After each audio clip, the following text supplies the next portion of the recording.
Gaafii xumuraa kana yoo deebisteef shahaadaa ni qabadha jetti.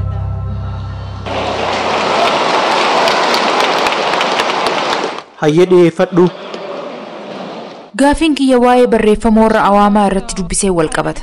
Akka barreeffamaa sanitti Rabbi jannata uumee Aadamii fi Hawwaa achi keessa kaa'e. Itti aansuun isaan lamaan firii mukaa dhoorkamaa ta'e tokko waan nyaataniif jannata keessaa ari'aman. Yeroo sanitti soorata keessan argachuudhaaf guyyaa hundaa dalaguu qabdan jedhamee itti murteeffame. Yoo akkas gootan qofa nyaata argattan jedhaman. Akkasumas dubartiidhaanis sababa badii kanaatiif wayita ciniinsuu dhukkubbiin sitti hammaata jedhame. Hanga har'aatti wanti kun mudataatuma jira. Guyyaa hunda hojjechuu qabna. Carraaqachuu qabna. Waan nyaannu argachuudhaaf guyyuu dalaguu qabna. Dubartoonnis akkasuma ciniinsuu irratti dhukkubbiin jiru hamaadha. Namoonni ciniinsuu irratti du'anis ni jiru. Rabbiin maaliif hanga har'aa ilma namaa adabbii guddaa kanaan adaba?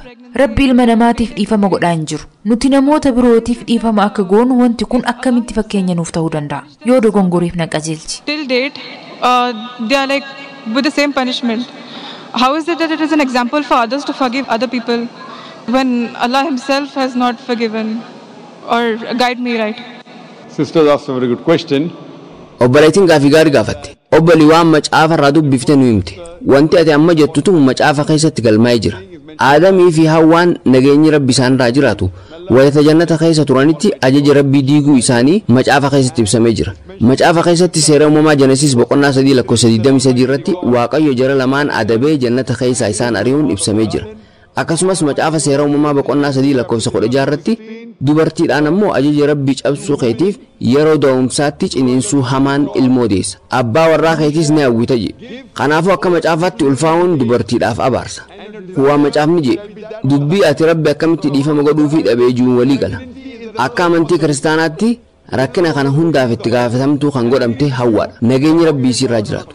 Quraana yeroo dubbistu ammoo aayaan takka kabadii saniif Hawwaa kophatti itti gaafatamtuu godhee qeequn jiru. Lameen isaaniitu badii dalaganiif walqixa qeeqaman. Nageenyi Rabbi isaanirraa jiraatu.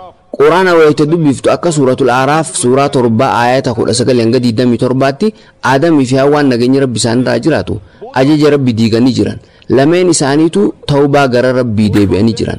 Lameen isaaniitiifuu dhiifamni godhamee jira. Lameen isaaniitu walqixa qeeqaman. Aayaan takka kan Hawwaa kophatti qeequn jiru nageenyi Rabbii isirraa jiraatu.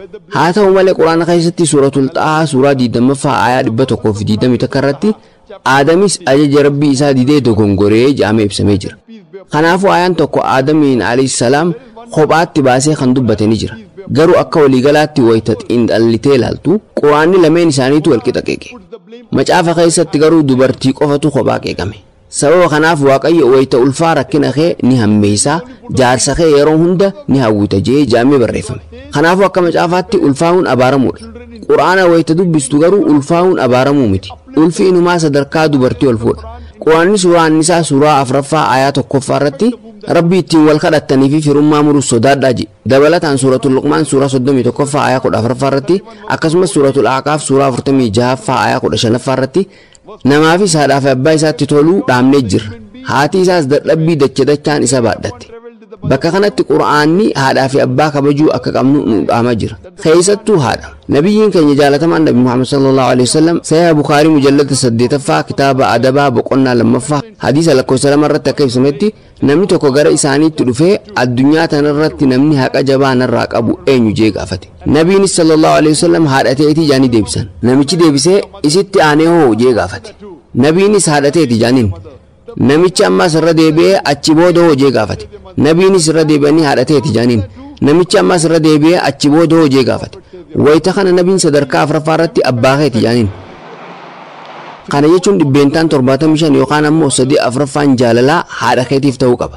Dhibbeentaan 25 yookaan ammoo 1/4ffaan abbaa keetiif ta'a. Gabaabinaan haati meedaaliyaa daabaa meetii fi naasa argatti. Abbaan ammoo badhaasa beenyaa qofaan gaggeeffama. Kanaafuu kun waan Islaamummaan barsiisu. Islaamummaa keessatti ulfaa'uun sadarkaa dubartii ol fuudha.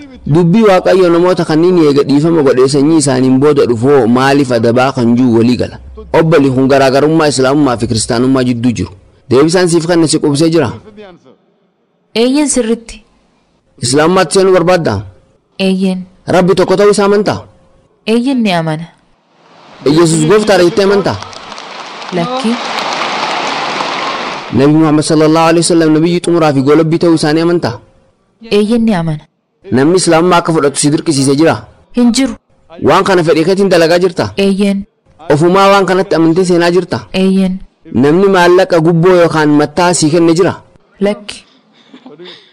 Inshallah afaan arabaatiin jaa atis na boodaan ji. Okay. أشهد Allah الله ilaha إله illallah إلا الله wa ashhadu وأشهد anna أن Muhammadan محمدا abduhu عبده wa rasuluhu. ورسوله. I bear witness